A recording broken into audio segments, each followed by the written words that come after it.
ಹುಟ್ಟಿದೆ ನಾನು ಕರುನಾಡ ಮಡಿಲಲ್ಲಿ, ಅತ್ತಿದ್ದೆ ನಾನು ಕಾವೇರಿ ತೀರದಲ್ಲಿ.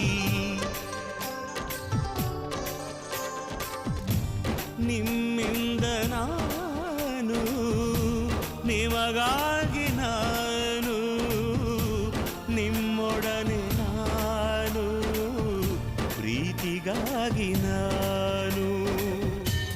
ಈ ತಾಯಿ ಲೀಲೆಯೇ ನಾನಿಲ್ಲಿ ಅಲ್ಲವೇ, ಈ ಜೀವಕ್ಕೆ ಮರು ಜನ್ಮವೇ ಕರುನಾಡಿನಲ್ಲೇ. ಆರಾರಿ